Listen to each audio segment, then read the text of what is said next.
Joining me now is Pat Ryan, Chairman and CEO at Eucor Rare Metals. Good to see you again, Pat. You as well, Mark. Now, let's get to the significant news lately from the company, including and starting with this tax exemption agreement with the state of Louisiana. What are the details of that, Pat? But also, what does this support mean, not just at the state level, but across all levels of government in the United States and now Canada? Well, Governor John Bell Edwards just signed off recently on a tax incentive package.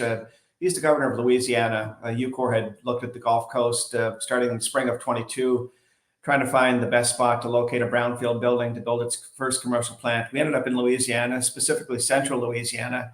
And Louisiana stepped forward through their economic development people with a $15 million US package. And the recent sign off by the governor was an $8 million portion of that $15 million, which involved all the tax incentives. The details were that Eucor is bringing jobs to Louisiana. We're bringing energy transition, expanded industry opportunity to Louisiana. So that's very beneficial.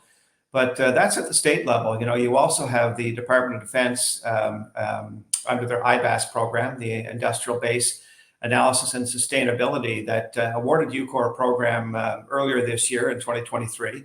And that was for running heavy rare earth on commercial development hours at our Kingston plant in Kingston, Ontario, Canada. So a Canadian company with its technology called RapidSX and a pilot plant in Kingston gets awarded a program by the DoD to develop the technology in Kingston so we can then deploy it in Louisiana. So again, state, federal working together. And then on top of that, most recently, we had the Canadian government step up and say, hey, you're a Canadian government. We have a critical minerals processing program. And we too want to step in and support the commercial deployment. And they stepped up with a $4.3 million program to run light rare earth. And again, many hours on our commercial deployment plant in Kingston to be able to gather metrics and put it into the full size plant in Louisiana. So state government, federal government on the US side, federal government on the Canadian side, everyone getting behind this initiative to bring this critical mid-market back to the Western world. And Pat, Eucor has also selected two Louisiana-based companies for construction engineering, construction contracting. Why are these companies the right fit to integrate with the Eucor team as you scale up the demo in Kingston and then eventually transition and copy and paste, as you say, to build the plant in Louisiana? Yeah, great question. I mean, the two companies that we've worked with to date are Kingston Process Metallurgy. They're one of the top metallurgy companies in North America, and they've got chemists and metallurgists and engineers and science people in Kingston, and they're really adept to taking our technology, working with the Eucor team, and making sure we're getting the proper deployment for commercial fortitude going forward. So KPM has been part of the team for 3-4 years now. Then we also have Metchem out of New England, and Metchem, they're a chemical processing plant. They build big chemical plants, and we've worked with Metchem for a couple of years now. And so they too have been part of the team. But most recently, as we look to now build the plant in Louisiana, we contracted Orbital Engineering. Orbital are out of Pittsburgh. They build big energy plants, huge infrastructure systems. And they actually have an office in Baton Rouge, Louisiana. And they've joined the team now as the engineering deployment team. So Metchem is they're the chemical group that says, this is what you need to build. And Orbital, the people that say, this is how we'll build it. The other significant contractor in central Louisiana, and they do a lot of work on the Gulf Coast, is Ratcliffe Construction. And Ratcliffe Construction, they've got all the people involved with the piping and the pumps and the PLCs and all the electrical controls and things that you need to put into developing the plant and building the plant. So we've added two Louisiana contractors by means of Orbital and also with Ratcliffe, and they will help us now work with the two that have already been involved with the project, which are KPM, Kingston Process Metallurgy, and Metchem. And significant in that we're centered on Louisiana, and the reason for that is that Congresswoman Julia Letlow, she's the Congresswoman for Central Louisiana. She wants to see this project not only get to full commercial deployment, but be able to build from that further. And so we're selecting best-in-kind contractors in the state to continue to leverage state dollars, federal dollars, and continue to make sure that we get this job done in a first mover mode for North America. Pat, the last time we spoke, you said you were in talks with a number of different companies on offtake agreements, such as original equipment manufacturers, consumer electronics players, defense players. Any updates there that you can share with us? Yeah, certainly. And you're correct. That is the profile of companies that we're looking at and working with on a what we call a pre-purchase and supply agreement. And so really that's dollars that are invested in the form of an offtake before you sell kilogram number one to any of those players. The things we're looking at right now are actually developing the purified product to spec out of Kingston. So we can actually show the automotive company, wind energy company, national defense company, the product that they need. That's significant, and that's very near at hand. We're also discussing timelines for our commercial deployment in Louisiana, making sure it aligns with the timelines that the customer has at the end of the day and the volumes that they need in 2025, 26, 27. And finally, the pricing model. You know, the current pricing model for rare earth oxides, it's an Asian-driven price model, and we don't believe that following a state manipulated pricing model out of Asia is the way to really develop an independent Western supply chain model. So we're talking about different ways to develop pricing that protects the end consumer, and it protects the by consumer I mean automotive company or a consumer electronics company, and it also protects the midstream processor like Ucore and in fact the upstream player that will input the resource to Ucore to process in Louisiana. So we're working through those details, and when we get through them, we'll be putting first pen to paper on our first agreement that we'll announce hopefully in Q1 of 2024. All right, very good. Now, Reuters recently had an article in which Ucore was featured quite prominently, especially the RapidSX technology platform. So how important is that kind of awareness for the company, that kind of coverage? But also, did you get some good feedback from the article? Yeah, I think that type of awareness is certainly very good because it allows a broader reader base, particularly in the U.S. And since the article came out, we've had a lot of people step up and more hits on our website, more questions coming into our investor relations team, more buying on the stock as people understand the story going forward. And good on Reuters for identifying that mid-market is really what's needed in the Western world. They commented on a couple of other technologies that are perhaps up and coming and much needed in order to get this mid-market grip that China has taken care of. But yeah, they actually came to Alexandria, Louisiana. They saw the building where we're building our first strategic metals complex.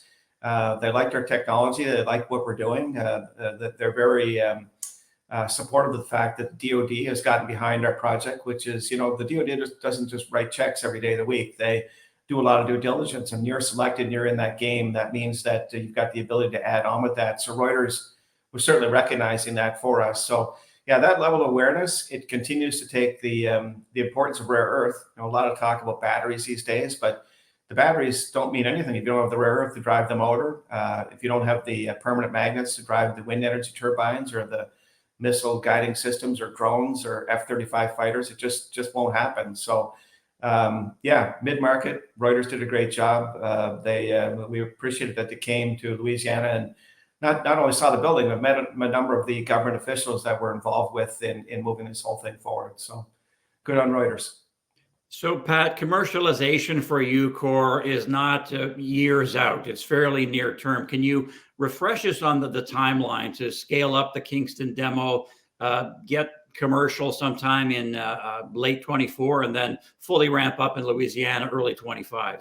Is that still on track? Yeah, that's still where we're headed. In Kingston, we're fine tuning the system. By fine tuning, I mean a lot of our shareholders have said, "Well, have you commissioned the plant?"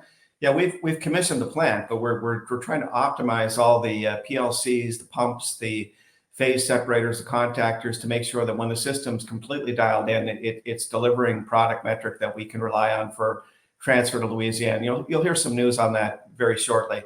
So that's coming along well. And the first program we're going to run in Kingston is the DoD program with the heavy rare earth. And then we'll follow that on with the Canadian government program with the light rare earth. And we're actually running bastnasite material right now. So that's all very important because, having a commercial demo plant of that magnitude is key because you're plugging something substantial into your commercial plan. So those contractors we talked about, Orbital and Ratcliffe, they've got dependable data and metric to work from. And so, yeah, in fact, the first part of 25 is when we look to bring on 2,000 ton per annum. That matches very nicely with some of these offtake partners that you mentioned and what their needs are. And that is still the plan forward. We're running in Kingston, gathering data. We're engineering now with Orbital and Ratcliffe, and the players have already been on board, like Metchem and KPM, and the Ucore team itself. And yeah, pushing forward, looking to be that first mover. The first mover advantage here, in particular with heavy rare earth. There's no heavy rare earth processing outside of China, and so we're really pushing hard to get to that heavy rare earth processing, which the magnet makers in a westernized supply chain, they absolutely need. So yes, that's our timing.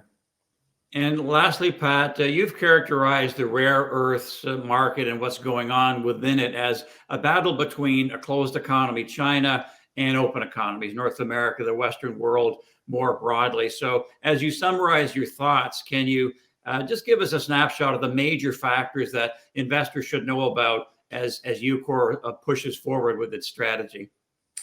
Yeah, the technology we have, Rapid SX, it's actually a form of solvent extraction, but deploying or applying the chemistry that much more effectively. So, typical open closed economies, in China, what they're doing with their mid-market processing, it's solvent extraction. It's slow, it's cumbersome, it's often referred to as dirty. In fact, the Reuters article noted it as being a dirty process. And when you westernize something, you've got to be going back to the foundation of what the West has always done. We're innovative. And to be innovative, you've got to take technologies that are slow and cumbersome. You've got to make them more ESG compliant. You've got to make operational parameters better. You've got to better CapEx, and do something the way you would do it, with the credibility that the Western world really wants. And so a closed economy, they're turning dials. It's state owned. They'd love to see the open economy fail. They've got a pretty tight grip on the rare earth supply chain, as they do on the battery metals. And we're doing everything we can with our innovative path forward, which the West has always done. So for the shareholders, for people looking at the Ucore story, once again, the West, the open economy, realizing the absolute need to bring this mid-market separation to the Western world. Innovation. It's a marker of success for any economy. China has grown exponentially with their innovation most recently. The West, in particular here in North America, we're turning up the juice, and we're going to go after this mid-market and do it in a much better way, much more responsible and much more economically astute, in our opinion. Great update, Pat. We appreciate it. Have a great holiday, and we'll talk to you in the new year. You as well. Thanks, Mark. Okay, Pat Ryan, Chairman and CEO at Ucore Rare Metals.